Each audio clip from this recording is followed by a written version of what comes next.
नमस्कार, आप देख रहे हैं MNS न्यूज नेटवर्क। मैं हूं आप साथ खुशी। आइए देखते हैं जी कुछ खास खबरें। किसान हमेशा दबा कुचला हुआ रहता है। किसान के सुनने वाला आखिर कौन है? यह सवाल इस देश में सबसे बड़ा और महत्वपूर्ण सवाल है। जय किसान जय जवान, ये सामने यह जमाने में तो यह नारा गूंजता करता था, लेकिन आज इस देश में जय जवान तो होता है, लेकिन जय किसान दूर दूर तक कहीं देखने को नहीं मिलता। ऐसा ही एक मामला गोंदिया जिले के देवरी तहसील के तहत आने वाला गांव में देखने को मिला है। इस गांव में भारतीय कांग्रेस के विधायक सहसराम कोरेट के यह अपने विधायकी का पूरा दमखम दिखा रहे हैं, जिसमें किसान अपनी जमीन को अपने हाथ से छीनता हुआ देख सहसराम कोरेटे इस विधानसभा के विधायक है और यह जो किसान है ये इन्हें मतदाता देते हैं। मतदाताओं के साथ किस प्रकार खिलवाड़ हो रहा है, आइए देखते हैं क्या है पूरा मामला। दर्शकों नमस्कार, मैं हूं निशांत भाई। आप मुझे देख रहे हैं MNS न्यूज़ के स्क्रीन पर। इस वक्त हम गोंदिया ज़िले के आमगांव तहसील के तहत आने वाला जो साखरी टोला के लक्कर गांव है, कवड़ी करके गांव है, इस गांव में पहुंचे हैं। पहले भी आज से हम लोग करीबन 1 साल पहले इस गांव में आए हुए थे। उस समय हमने जो न्यूज़ की थी उसी न्यूज़ का ये सेकंड पार्ट है और आज मैं आपके सामने ये सारे जो कवड़ी गांव के निवासी हैं उनको लेकर आपके सामने मौजूद इसलिए हुआ हूँ कि एक मामला था। एक विधायक है कांग्रेस पार्टी के सहसराम कोरेटे, उनके पुत्र है दीपक सहसराम कोरेटे, जो देवरी निवासी है और देवरी में ही रहते हैं, ऐसा उन्होंने हमें बताया हुआ था। और कागज़ों में भी जो भी FIR दर्ज हुई है, सालेकसा थाने के तहत जो भी FIR दर्ज हुई है और जो भी पुलिस प्रशासन में और भू विभाग जो होता है SDM SDPO वगैरह, इनके तरफ जितनी भी कंप्लेंटें गई है उसमें दीपक सहसराम कोरेटे का निवास का जो पता बताया गया है वो देवरी बताया गया है। अब इस मामले को मैं क्या आप लोगों को बताने का प्रयास कर रहा था कि मेरे पीछे जो ज़मीन है, यहाँ जो ज़मीन है, लगभग यह कोई उइके नाम की एक महिला थी। उनकी सन 1975-73 के दौर में, यानी जब महंगाई आसमान नहीं छूती थी, लेकिन देश आज़ाद होने के बाद आर्थिक स्थिति जो थी देश की काफ़ी कमज़ोर थी। उस दौर में कुछ लोगों ने अपने जेवर होते हैं या फिर उन्होंने उनकी जो नगद स्वरूप की जो राशि उन्होंने इकट्ठा की हुई रहती थी, 2000, 3000, 4000, 5000, और उस समय में लगभग 300 रुपये ग्राम सोना हुआ करता था। 3000 रुपये तोले के हिसाब से सोना 10 ग्राम मिल जाता था। 300 रुपये में सोना मिल जाता था उस ज़माने में। उस दौर में कुछ किसानों ने अपनी उपजीविका चलाने के लिए ज़मीन खरीदी थी उइके बाई के तरफ से, और उसके बाद अब तक के, यानी हमने जब स्टोरी की थी, जब ये न्यूज़ लगाई थी, तब 1 वर्ष पहले यह ज़मीन के वो मूल मालिक हुआ करते थे, उनका 7/12 पर बोझा चढ़ा हुआ था। सब अलग अलग धर्म को बिलोंग करने वाले लोग हैं, एक ही धर्म को बिलोंग करने वाले लोग नहीं है। और आदिवासी महिला के तरफ से बाकायदा लिखित स्वरूप में ज़मीन खरीदी गई थी उपजीविका करने। किसी ने 2 एकड़, किसी ने 3 एकड़, किसी ने आधा एकड़ ऐसी ज़मीन खरीदी हुई थी। खसरे में नाम भी चढ़ा होने के बाद जो सहसराम कोरेटे जो विधायक चुन के आए हैं कांग्रेस से, उनका जो पुत्र है उसने क्या किया था कि जो सारी यंत्रणा है, तहसील विभाग की हो गई, पटवारी हो गए, इन सभी को साथ में लेकर वह ज़मीन पर जिन लोगों का ऑलरेडी बोझा चढ़ा हुआ है उन लोगों के नाम हटाकर वह ज़मीन उसने खरीदने का प्रयास किया। काफ़ी मशक्क़त हुई, गांव वालों को उन्होंने उस समय धमकाया, गांव वालों को जान से मारने की धमकी दी। इसका मामला थाने में भी दर्ज हुआ, लेकिन जब हमने न्यूज़ की थी उसके बाद यह गांव वालों को रिलैक्सेशन मिला और आज भी वह ज़मीन पर अपना कब्जा जस का तस है, खेती बाड़ी कर रहे हैं। दोनों फसलें जो है, खरीफ और हंगाम की जो दोनों फसलें होती है, रब्बी की, वो दोनों फसलें वो ले रहे हैं। और 7/12 उसी ज़मीन का लगाकर धान केंद्र पे उनके जो धान है वो जमा किए जाते हैं और उन्हीं के नाम से उनको उसका जो धान की जो राशि है सरकार की ओर से मिलती है।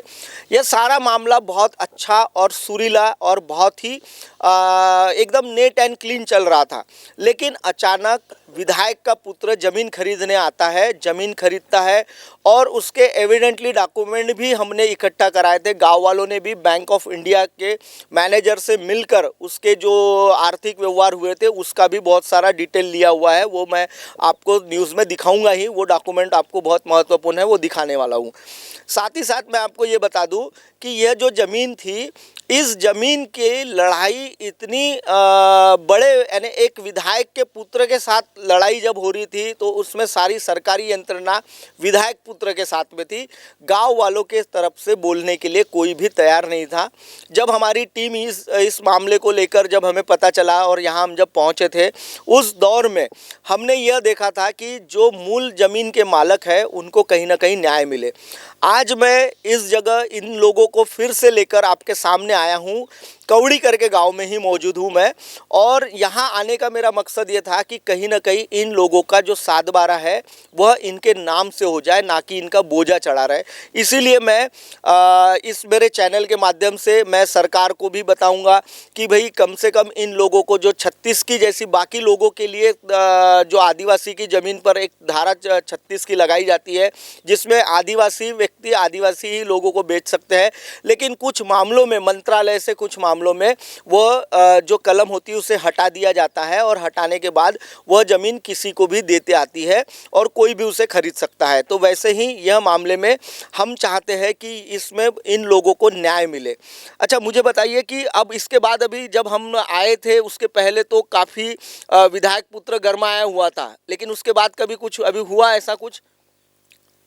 ऐसा कुछ नहीं हुआ, पर एक दो बार आया वो इधर बाकी प्रोग्राम में और बोला उसने कि मैं बोले कुछ दिन के बाद में ये ज़मीन को जोतूंगा और यहाँ से उनके ऊपर ट्रैक्टर चलाऊंगा, ऐसा उसने बोला था। यानी हमारा जब हमने न्यूज़ किया था उसके बाद बोला है उसने। तो अब आपको क्या लगता है कि सरकार ने आपकी बात को मंजूर कर लेना चाहिए कि नहीं चाहिए कि 36 की कलम को हटाकर? हमको ऐसा लगता है कि 36 की कलम को हटाकर सरकार ने हमारी जो मांगे हैं, ज़मीन है हमारा सातवारा पर नाम चढ़ना चाहिए और हम जो भूखे मरते हैं अभी और उसी ज़मीन को कमा के खाते हैं, तो हमको वो ज़मीन मिलना चाहिए। क्या लगता है आपको विधायक पुत्र के बारे में? हमारे फिर साथ से में आएगा क्या वो? नहीं, फिर से वो आने का प्रयत्न कर ही रहा है, लेकिन हम अपनी हिम्मत को छोड़े नहीं है और अपना कब्जा हम हटा नहीं रहे हैं। और हमने न्याय की लड़ाई के लिए हम कोर्ट कचहरी तक गए हैं और हम किसी भी हालत में छोड़ेंगे नहीं, क्योंकि मानवाधिकार आयोग के हिसाब से, मानवीय जीवन के हिसाब से हमारे साथ में अन्याय हो रहा है। जो बेचवाल व्यक्ति है आज भी उसके नाम से कम 400 एकड़ के गवर्नमेंट के रिकॉर्ड में ज़मीन दर्ज है। अगर गोंदिया जिले में अगर अपन उसकी कलेक्टर लेवल पे अगर अपन उसकी एक सर्टिफिकेट अगर तैयार किए तो बेचवाल के नाम से अगर 400 एकड़ का वो आज भी ज़मीन का मालक है, ज़मींदार है। और जो खरीदार है दीपक सहसराम कोरोटे, एक आमदार का लड़का है, एमएलए का लड़का है, उसके पास भी अन्नाप शन्नाप संपत्ति है। और जो गरीब किसान है, अल्पभूधारक है, भूमिहीन है, तो मानवीय जीवन के हिसाब से हमारे साथ में बहुत बड़ा, हमारे देश में और संविधान के आधार के हिसाब से हमारे साथ में बहुत बड़ा अन्याय हो रहा है। तो हम न्याय के लिए हम कोर्ट में गए हैं और वो हमको डराने चमकाने की धमकी करता है, लेकिन हम कैसा है, कानून का साथ लेकर के हम अपने साथ न्याय मिलाने का हम प्रयत्न करेंगे और हम ज़मीन को किसी भी हालात में छोड़ेंगे नहीं। फिर वर्तमान को देखते हुए जो होगा वैसा, फिर जैसे अगर उसके बराबर हम भी हो जाएंगे, वो आमदार भी होगा, एमएलए भी होगा, चलता है हमको, लेकिन हम भी अपनी यानी भैंसी और लाठी वाला मामला चला करके हम उसको साथ में टक्कर देने की पूरा प्रयत्न करेंगे। अच्छा, मुझे एक बात बताइए, जनता से चुना हुआ विधायक होता है, जनता उसे चुन के देती है जनता का विकास करने के लिए, तो आपको क्या लगता है सहसराम कोरेटे किस तरीके से आप लोगों के साथ छल कर रहा है? देखो, ये अपना आमगांव विधानसभा क्षेत्र के जैसे 3 तालुका के जो जनता होती है, जो नागरिक होती है, वो कैसा है, अपना जो लोकशाही अधिकार उन्होंने देकर के उसको चुन के दिए, इसलिए दिए कि हमारा विधानसभा में कुछ तो भी हमारे यानी क्षेत्र का, हमारे यानी सामान्य लोगों का वो न्याय निवाड़ा करना चाहिए और विकास करना चाहिए और गौर गरीबों का यानी भला करना चाहिए। तो वो भला करने के बजाय वो गौर गरीबी के उल्टे यानी वो पद का दुरुपयोग लेकर के यानी लूट लपाट कर रहा है और वो पद का दुरुपयोग करके यानी लोगों के साथ में अन्याय कर रहा है। वो क्या लगता है आपको?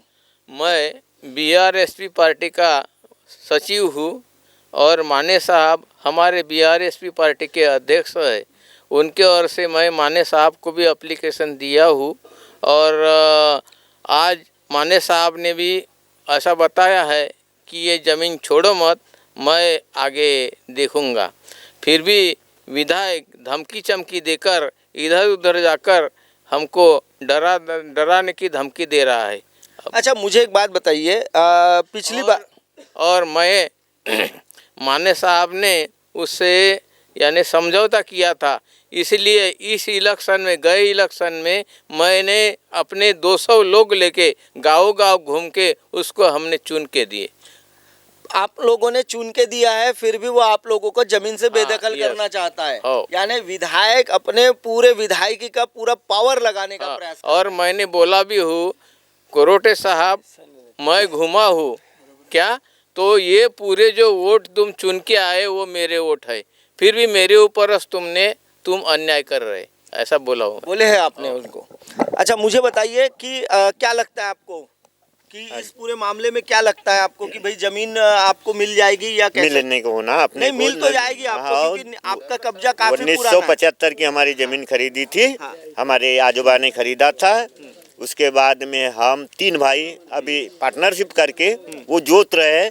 हमारे पास तो जमीन है नहीं, वो चाहे जमीन हम 8-8, 9-9 करोड़ की जमीन कमा रहे हैं और अपना पेट पालन कर रहे हैं। तो अभी विधायक पुत्र की कोई तकलीफ तो हो रही है कि क्या? वो तो बीच में तो आए थे, वो तो बोले मैं तुम्हारे गांव का रहवासी हो गया और काश्तकार हो गया, मेरे को जमीन होना। और वो नारायण भाऊ डोंगरे का यहाँ से बोले प्लाट है, बोले यहाँ मकान बनाऊंगा, बोले मेरे को पड़ोस में ले होंगे क्या नहीं, बोले ऐसी चर्चा किया था कोरोटे साहब ने। अच्छा, उस बार पिछली बार। तो बताइए। मेरा कहने का मतलब ऐसा है कि 1975 से जब लोगों ने ज़मीन खरीदा और अपने श्रम का पैसा वो जसोदाबाई उइके को उन लोगों ने स्टाम्प पेपर में लिख कर दिया। उस वक्त वो ज़मीन जो है उनकी ज़मीन सीलिंग में निकल रही थी, तो सीलिंग में न जाते हुए उन लोगों ने जैसे तैसे रेट में बेच के स्टाम्प पेपर पर लोगों को ज़मीन बेचा। और बेचने के बाद में उतने साल से वो ज़मीन बंजर थी, ज़मीन में उपज बहुत कम था, पानी की साधन नहीं थी। लोगों ने अपना अमूल्य कीमत देकर सोना चांदी कम ज़्यादा रेट में बेचकर वो ज़मीन का उसको श्रेय दिया। और वो बोले कभी भी मेरे बाल बच्चे जब भी है बोले तब तक तुमको आजीवन के लिए ज़मीन बेचते हूँ, और ये ज़मीन बोले मैं तुम्हारे रहते तक तुमको कोई छीन नहीं सकता, और मैं कहीं भी कब्जा करूँगी नहीं, मेरी औलाद मेरे नाती पोती कोई बेईमानी नहीं करेगा। और इसी बेस पर बाकी गांव के पूरे लोगों ने वो ज़मीन लिया है। अब बोलने का मतलब ये है कि ये आदिवासी की ज़मीन रजिस्ट्री नहीं होती, कई लोग डर डर के भी लिए, मगर हिम्मत करके पूरे सारे गांव के लोग हैं। आज 40 घर के लोग हैं, 40 घर के लोगों के अंदर में एक आदमी अकेला कब्जा नहीं कर सकता। और इसमें अगर ये ज़मीन की अगर कोरोटे साहब लेते हैं तो यहाँ महाभारत हो जाएगा। इसलिए सरकार से निवेदन है कि वो गरीबों को न्याय दिलवाए, और जो ज़मीन राब्ता है 40 साल से आज उसको ज़मीन मिलना चाहिए, हमारा उद्देश्य ये है। इसलिए हमने केस भी डाले हैं, कोर्ट में अपील भी किए हैं। अभी क्या न्याय निकलता है उसके बारे में आगे विचार करेंगे। तो देखा दर्शकों आपने कि जो विधायक है, विधायक अपनी जनता के साथ ही इस तरीके का छलावा कर रहे हैं, और साथ ही साथ विधायक अपने रुतबे का भी गलत दुरुपयोग कर रहे हैं। हम चाहेंगे हमारे चैनल के माध्यम से कि ये जो 40 जो लोग हैं जिन्होंने ज़मीन उइके बाई से, यशोदाबाई से जो खरीदी हुई थी, वो उन्हें ही मिले, और उनकी आजीविका जो है, उपजीविका है, वो उस ज़मीन की सिंचाई से ही होती है। तो कहीं ना कहीं उन्हें न्याय मिले, यही हम भी चाहते हैं। बने रहिए MNS न्यूज़ के साथ। ऐसी खबरें फिर लेकर आएंगे इसी समय इसी जगह। तब तक के लिए देखते रहिए MNS न्यूज़ नेटवर्क। नमस्कार।